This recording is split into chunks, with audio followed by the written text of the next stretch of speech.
തെക്കൻ കേരളത്തിന്റെ ചെന്താരകം കോരണംകോട് സമരം. എൻ രതീന്ദ്രൻ. നാട്ടുരാജ്യങ്ങളിൽ നിലനിന്നിരുന്ന ജാതി ജന്മ നാടിവാഴുത്ത വ്യവസ്ഥയെ കടപുഴക്കി എറിഞ്ഞ് ഐക്യകേരളം സ്ഥാപിക്കുന്നതിന് നിദാനമായത് ഇവിടെ വളർന്നു വന്നിരുന്ന കർഷക തൊഴിലാളി സമരങ്ങളായിരുന്നു. അത്തരത്തിലൊരു സമരഭൂമിയായി കേരളത്തിനെ മാറ്റിയത് ബ്രാഹ്മണ മേധാവിത്വം അടിച്ചേൽപ്പിച്ചിരുന്ന തൊട്ടുകൂടായ്മ, തീണ്ടിക്കൂടായ്മ, അന്ധവിശ്വാസം, അനാചാരം ഇവയായിരുന്നു. ചൂഷണം നിലനിർത്തുന്നതിന് ഹൈന്ദവ ധർമ്മമനുസരിച്ചുള്ള സംഹിതകളാണ് പ്രചരിപ്പിച്ചിരുന്നത്. ഇതിനെതിരെയാണ് അഹിന്ദുക്കളും അവർണരും ശക്തമായി രംഗത്ത് വന്നത്. നിരവധി നിയമസംഹിതകൾ ബ്രാഹ്മണ മേധാവിത്വത്തിനായി നിലനിന്നിരുന്നു. ബ്രാഹ്മണരെ സ്വീകരിക്കുക, സൽക്കരിക്കുക, ഇതൊക്കെ എല്ലാ ഗൃഹനാഥന്മാരുടെയും ചുമതലയായിരുന്നു. അതില്ലെങ്കിൽ ഗൃഹസ്ഥന്റെ പുണ്യം നഷ്ടപ്പെടുമെന്നായിരുന്നു പഠിപ്പിച്ചിരുന്നത്. എന്നാൽ ബ്രാഹ്മണന് എന്ത് കുറ്റവും ചെയ്യാം, വധശിക്ഷ പാടില്ല. പക്ഷേ രാജാവിന് അയാളെ നാടുകടത്താം, പോകുന്നയാളിന് ബ്രാഹ്മണന് അയാളുടെ സ്വത്ത് മുഴുവനും കൊണ്ടുപോകാം. ബ്രാഹ്മണനെ മർദ്ദിക്കാൻ ശ്രമിച്ചാൽ അയാൾ 100 കൊല്ലം നരകത്തിൽ കഷ്ടപ്പെടും. ഒരു ശൂദ്രൻ മറ്റൊരു ശൂദ്രനെ കൊന്നാൽ അതിന് പ്രതിവിധിയായി ബ്രാഹ്മണന് 10 പശുക്കളെ ദാനം ചെയ്യണം. ശൂദ്രൻ വൈശ്യനെയാണ് കൊല്ലുന്നതെങ്കിൽ 100 പശുക്കളെ ദാനം ചെയ്യണം. ശൂദ്രൻ കൊല്ലുന്നത് ക്ഷത്രിയനെയാണെങ്കിൽ 1000 പശുക്കളെ ബ്രാഹ്മണന് ദാനം ചെയ്യണം. കൊല്ലുന്നതും മരിക്കുന്നതും വൈശ്യനും ശൂദ്രനുമാണെങ്കിലും ദാനം കിട്ടുന്നതെല്ലാം ബ്രാഹ്മണർക്കാണ്. കാലം കഴിഞ്ഞതോടെ ജാതി അടിസ്ഥാനത്തിലുള്ള തൊഴിൽ വിഭജനങ്ങൾ ഉണ്ടായി. തുടക്കത്തിൽ ബ്രാഹ്മണർ, ക്ഷത്രിയർ, വൈശ്യർ, ശൂദ്രർ എന്നിങ്ങനെ 4 ജാതികളാണ് ഉണ്ടായിരുന്നതെങ്കിലും പിൽക്കാലത്ത് ജാതികളുടെ എണ്ണം കൂടി വന്നു. ഇതിലൂടെയാണ് സവർണരും അവർണരും എന്ന ചെരിതിരിവ് ഉണ്ടായത്. ജാതിയുടെ പേരിൽ നിലനിന്നിരുന്ന ഈ അസമത്വം അവസാനിപ്പിക്കുന്നതിനുള്ള പടയോട്ടമാണ് നവോത്ഥാന നായകരുടെ നേതൃത്വത്തിൽ അരങ്ങേറിയത്.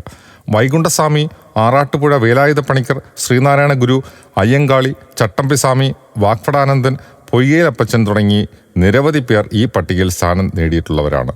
ഇത്തരത്തിൽ നവോത്ഥാന പ്രസ്ഥാനത്തിന്റെ തുടർച്ചയായി സാമൂഹ്യ പരിഷ്കരണ പ്രസ്ഥാനം, ദേശീയ പ്രസ്ഥാനം, തുടർന്ന് കമ്മ്യൂണിസ്റ്റ് പ്രസ്ഥാനവും ഉയർന്നു വന്നു. കേരളത്തിൽ കമ്മ്യൂണിസ്റ്റ് പ്രസ്ഥാനം കേന്ദ്രീകരിച്ചിരിക്കുന്നത് കർഷകർക്കിടയിലും കർഷക തൊഴിലാളി വിഭാഗത്തിന്റെ ഇടയിലുമായിരുന്നു. അതിനെ തുടർന്ന് എത്രയെത്ര സമരങ്ങളാണ് ഉയർന്നു വന്നത്. മലബാറിൽ 1921 ഉയർന്നു വന്ന കർഷക സമരം, 1940 നടന്ന മൊറാഴ സമരം, 1941 കയ്യൂർ സമരം, 1946 പുന്നപ്ര വയലാർ സമരം, കൂടാതെ കരിവെള്ളൂരും കാവുമ്പായും പോരാട്ടങ്ങളുടെ വിളനിലമായിരുന്നു. 1948 ഒഞ്ചിയത്തും മുനയൻകുന്നിലും സമരങ്ങൾ അരങ്ങേറുന്നത്. 1949 ശൂരനാട്, 1950 ഇടപ്പള്ളിയും പാടിക്കുന്നും. ഇത്തരം സമരങ്ങളുടെ ഇടയിൽ സ്ഥലം പിടിച്ചിട്ടുള്ള ഒരു സമരമാണ് തെക്കൻ തിരുവിതാംകൂറിൽ നടന്ന കോരണംകോട് സമരം. നെയ്യാറ്റിൻകര താലൂക്കിലെ ഒരു പഞ്ചായത്താണ് കുന്നത്തുകാൽ പഞ്ചായത്ത്. ഒരു കാർഷിക ഭൂമിയാണ്. ഇവിടുത്തെ ഒരു ഏലയായ കോരണംകോട് നടന്ന ഇതിഹാസ തുല്യമായ ഒരു സമരമാണ് കോരണംകോട് സമരം. അന്നത്തെ ഭൂവ്യവസ്ഥയിൽ കൃഷിഭൂമി മുഴുവൻ ജന്മിമാരുടെ വകയായിരുന്നു. അതിൽ പണിയെടുക്കുന്ന തൊഴിലാളികൾക്ക് 1 സെന്റ് ഭൂമി പോലും സ്വന്തമായി ഉണ്ടാകില്ല. നെൽപ്പാടങ്ങളിൽ നിന്ന് വളരെ അകലെയായിരുന്നു ഇവരുടെ വാസസ്ഥലം. 6-7 നാഴിക നടന്നാൽ മാത്രമേ പണിസ്ഥലത്തെത്തുകയുള്ളൂ. എന്നാൽ ജന്മിമാരുടെ വ്യവസ്ഥയാകട്ടെ തൊഴിലാളികൾ പകലന്തിയോളം പണിയെടുക്കണം.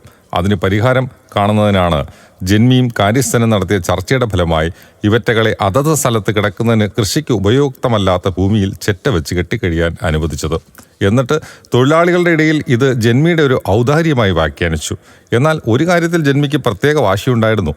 ഈ കുടിയാന്മാർ കുടികിടപ്പുകൾ ജന്മിക്ക് വിധേയമായി അനുസരണയുള്ളവരായി കഴിഞ്ഞുകൊള്ളണം. അതിന് ലംഘനം സംഭവിച്ചാൽ അന്ന് രാത്രി തന്നെ തീയിട്ട് നശിപ്പിച്ചു കളയും. പകലന്തിയോളം പണിയെടുക്കുന്ന തൊഴിലാളികൾക്ക് കൂലി തീരെ നൽകുന്ന പതിവില്ലായിരുന്നു. കൊയ്ത്തെല്ലാം കഴിഞ്ഞിട്ട് നെല്ലും പതിരും വേർതിരിച്ചാൽ നെല്ല് പത്തായത്തിലേക്ക് മാറ്റും. പതിരിൽ നിന്നാണ് തൊഴിലാളികൾക്ക് കൂലി നൽകുന്നത്. കൂലി അളക്കാൻ കള്ള അളവ് പാത്രം, ഇതിനെ കൂലിയാൻ എന്നാണ് പറയുന്നത്. ജോലി സമയം ചിട്ടപ്പെടുത്തുന്നതിന് കർഷക തൊഴിലാളി യൂണിയൻ 1940കളിൽ സംഘടിപ്പിച്ച സമരമായിരുന്നു കൊടിയുയർത്തൽ സമരം. പണിക്ക് വരുന്ന തൊഴിലാളികൾ നടവരമ്പിലിരിക്കും. പണിക്ക് ഇറങ്ങേണ്ടുന്ന സമയത്ത് വരമ്പിൽ നാട്ടിയിട്ടുള്ള ഒരു കമുക് മരത്തിൽ കൊടി ഉയർത്തും. പണി അവസാനിപ്പിക്കുന്ന 5 മണി ആകുമ്പോൾ കൊടി താഴ്ത്തും. അപ്പോൾ തൊഴിലാളികൾ പണി അവസാനിപ്പിച്ച് കരയിൽ കയറാം. ഇന്നത്തെ പെരിങ്കടവിള കുന്നത്തുകാൽ റോഡിൽ വന്നമാരി ആനാവൂർ പ്രദേശങ്ങളോട് തൊട്ടുരുമി കിടക്കുന്ന പാടശേഖരമാണ് കോരണംകോട്. അന്നത്തെ ഏലകളിലെ പൊതു സ്വഭാവം ശ്രദ്ധേയമാണ്. ഏലയുടെ ഉയർന്ന പ്രദേശത്ത് ഒരു തലക്കുളമുണ്ടാകും. കുളത്തിൽ നിന്ന് തെക്കോട്ടും കിഴക്കോട്ടും പടിഞ്ഞാറേക്കും ഒഴുകുന്ന കൈത്തോടുകൾ. ഇതിൽ നിന്നാണ് കൃഷിക്ക് വേണ്ടിയുള്ള വെള്ളമെടുക്കുന്നത്. ഈ തോടുകളിൽ കരയിൽ കുറച്ച് വീതിയുള്ളിടത്താണ് തൊഴിലാളികൾ ചേരികളിൽ താമസിക്കുന്നത്. കൃഷി എന്നിവയെല്ലാം പറയ പുലയ വിഭാഗത്തിലെ തൊഴിലാളികളാണ് നിർവഹിച്ചിരുന്നത്. ചില സ്ഥലങ്ങളിൽ നിലമൊരുക്കുന്ന ജോലി, നിലം കാക്കുക, ഉഴുതുമറിക്കുക, വരമ്പ് വെട്ടുന്ന ജോലി ഇവ നാടാർ സമുദായങ്ങളാണ് ചെയ്തിരുന്നത്. അന്ന് ഈ പ്രദേശത്ത് കർഷക തൊഴിലാളികൾക്ക് 8 ചക്രമാണ് കൂലിയായി നൽകിയിരുന്നത്.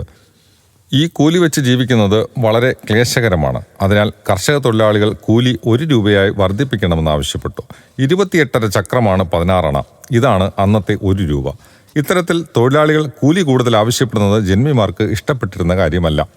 ആ കാലയളവിൽ തൊഴിലാളികൾക്ക് ആഹാരം നൽകുന്ന രീതി തികച്ചും പ്രതിഷേധാർഹമായിരുന്നു. തൊഴിലാളികളെ ജന്മിമാരുടെ വീട്ടിൻ്റെ മുറ്റത്ത് പോലും പ്രവേശിപ്പിക്കില്ലായിരുന്നു. മുറ്റത്തിൻ്റെ അകലത്തെ തലക്കൽ ഓവുചാലെടുത്ത് ഓലയിൽ വട്ടത്തിൽ ചുരുട്ടിവെക്കും. അതിൽ വാഴയിലയിട്ടാണ് കഞ്ഞി നൽകിയിരുന്നത്. കർഷക തൊഴിലാളികൾക്ക് ആഹാരം നൽകുന്നത് വീടിൻ്റെ വരാന്തയിൽ വെച്ചാകണമെന്ന മുദ്രാവാക്യവും ഇവർ ഉയർത്തിയിരുന്നു. കർഷക തൊഴിലാളികളുടെ സമരത്തിന് നേതൃത്വം നൽകുന്ന കമ്മ്യൂണിസ്റ്റ് പാർട്ടി പ്രവർത്തകരുടെ സാന്നിധ്യം അവിടെ ഉണ്ടായിരുന്നു. അതിൽ പ്രമുഖനായിരുന്നു ഐ. സ്റ്റുവർട്ട്. ഇന്ത്യൻ സ്വാതന്ത്ര്യ സമര ചരിത്രത്തിൽ ഇടം നേടിയിട്ടുള്ള സമരമായിരുന്നു 1946 നാവിക കലാപം. ആ സമരത്തിൽ പങ്കെടുക്കാൻ അവസരം ലഭിച്ചിരുന്ന കോരണംകോട് സ്വദേശിയായ ജിമ്മു എന്ന വിളിപ്പേരുള്ള കുമാർ ആനന്ദ്. ഇയാളെ ബ്രിട്ടീഷ് സർക്കാർ സമരത്തിൽ പങ്കെടുത്തുന്ന പേരിൽ പിരിച്ചുവിടുകയായിരുന്നു. ഇയാളുടെ മനസ്സിൽ അന്നേ കമ്മ്യൂണിസ്റ്റ് ആശയങ്ങൾ രൂപം കൊണ്ടിരുന്നു. പുലയ ജാതിയിൽപ്പെട്ട കുമാർ ആനന്ദിന് ഇംഗ്ലീഷ് വിദ്യാഭ്യാസവും ലഭിച്ചിരുന്നു. കായികമായി കരുത്തനുമായിരുന്നു. അതിനാൽ ചെറുപ്പക്കാർക്കിടയിൽ നിർണായകമായ സ്വാധീനം വളരെ പെട്ടെന്ന് വളർത്തിയെടുക്കുന്നതിന് ഇയാൾക്ക് കഴിഞ്ഞിരുന്നു. പുന്നപ്ര വയലാർ സമരത്തിന് ശേഷം കമ്മ്യൂണിസ്റ്റ് പാർട്ടിയെ നിരോധിച്ചിരിക്കുകയായിരുന്നു. കമ്മ്യൂണിസ്റ്റുകാരെ കണ്ടാൽ പേപ്പട്ടിയെ പോലെ തല്ലിക്കൊല്ലുന്ന കാലം. ഈ സന്ദർഭത്തിലാണ് കോരണംകോട് ഏലയിൽ വള്ളിച്ചിറയിൽ സമരം ആരംഭിക്കുന്നത്. സമരത്തിന്റെ മുന്നൊരുക്കമെന്ന നിലയിൽ തൊഴിലാളികൾക്കിടയിൽ ശക്തമായ പ്രചാരണ പ്രവർത്തനങ്ങൾ സംഘടിപ്പിച്ചിരുന്നു. കുമാർ ആനന്ദിന്റെ നേതൃത്വത്തിൽ നടത്തിയിരുന്ന പ്രവർത്തനങ്ങൾ വളരെ വിജയപ്രദമായിരുന്നു. കുമാർ ആനന്ദ് ഒളിവിലിരുന്നാണ് ഈ പ്രവർത്തനങ്ങൾ സംഘടിപ്പിച്ചത്. 1950കളിൽ തിരുക്കൊച്ചി സംയോജനത്തിനെ തുടർന്ന് പറവൂർ ടി. കെ. നാരായണപിള്ളയുടെ നേതൃത്വത്തിലുള്ള കോൺഗ്രസ് ഭരണമാണ് നിലനിന്നിരുന്നത്. ഇടവമാസം ജൂണിൽ പണിമുടക്ക് നടത്താനാണ് തൊഴിലാളികൾ തീരുമാനിച്ചിരുന്നത്. സമരത്തിനെ പൊളിക്കുന്നതിനുള്ള പരിശ്രമം ജന്മിമാരും സംഘടിപ്പിച്ചിരുന്നു. കുമാർ ആനന്ദിന് പുറമെ ഫിലിപ്പ്, നോഹ, നവോമിയ, സ്റ്റുവർട്ട് ദാവീദ്, ഫിലിപ്പ് എന്നിവരും സജീവമായി നേതൃത്വ നിരയിലുണ്ടായിരുന്നു. 1950 ജൂൺ മാസം 3-ാം തീയതി സമരം. ജന്മിമാർ പുറംനാട്ടിൽ നിന്ന് സമരം പൊളിച്ചെടുക്കുന്നതിന് കരിങ്കാലികളെ കൊണ്ടുവരുന്നതിന് ശ്രമം നടത്തിയിരുന്നു. ഈ കരിങ്കാലികൾ പാടത്തിറങ്ങി പണി ചെയ്യാൻ തയ്യാറായപ്പോൾ തൊഴിലാളികൾ ശക്തമായി പ്രതിരോധിച്ചു. തുടർന്ന് രൂക്ഷമായ സംഘടനമുണ്ടായി. സംഘടനത്തിൽ നിലമുടമ കാവജുവേൽ എന്നയാൾ കുത്തേറ്റ് മരിച്ചു. തൊഴിലാളി നേതാക്കന്മാരായ നോഹ, ഫിലിപ്പ് എന്നിവർക്കും കുത്തേറ്റു. ദാവീദിനെ മർദ്ദിച്ച് അവശനാക്കി. ഈ സമരവും തുടർന്നുണ്ടായ സംഘടനവും നാട്ടിലാകെ ഭീതി വളർത്തി. റിസർവ് പോലീസ് നാട്ടിൽ ക്യാമ്പ് ചെയ്തു. ഇടിയൻ നാരായണപിള്ള എന്ന പോലീസ് ഇൻസ്പെക്ടർ മർദ്ദനമുറകൾക്ക് നേതൃത്വം നൽകി. തൊഴിലാളികളുടെ വീടുകളിൽ പോലീസ് കയറിയിറങ്ങി അക്രമം സംഘടിപ്പിച്ചു. കയ്യിൽ കിട്ടിയവരെയെല്ലാം അറസ്റ്റ് ചെയ്തു, ജയിലിലാക്കി, മർദ്ദിച്ചവശരാക്കി. കുറെ കാലത്തെ ഒളിവ് ജീവിതത്തിന് ശേഷം കുമാർ ആനന്ദിനെ പോലീസ് അറസ്റ്റ് ചെയ്തു. ഭീകരമായ മർദ്ദനം കുമാർ ആനന്ദിന് നേരിടേണ്ടി വന്നു. തുടർന്ന് അയാൾ നിത്യരോഗിയായി. 4 വർഷം നടന്ന നിയമയുദ്ധത്തിന് ശേഷം കുമാർ ആനന്ദിനെതിരെ തെളിവില്ലാത്തതിനാൽ വെറുതെ വിട്ടു. നാട്ടിൽ നിൽക്കാൻ കഴിയാത്ത കുമാർ ആനന്ദ് പിന്നീട് മദ്രാസിലേക്ക് പോയി. 1974 ഫെബ്രുവരിയിൽ മദ്രാസിൽ വെച്ച് കുമാർ ആനന്ദ് നിര്യാതനായി. സമരത്തെ തുടർന്ന് തൊഴിലാളികളുടെ കൂലി 1 രൂപയെ വർദ്ധിപ്പിച്ചു. ചായക്കടയിൽ പ്രവേശനവും ചിരട്ടയ്ക്ക് പകരം കുപ്പി ഗ്ലാസിൽ ചായയും നൽകി തുടങ്ങി. തുടർന്ന് ഈ പ്രദേശത്തൊട്ടാകെ കമ്മ്യൂണിസ്റ്റ് പാർട്ടിയുടെ പ്രവർത്തനം സജീവമായി.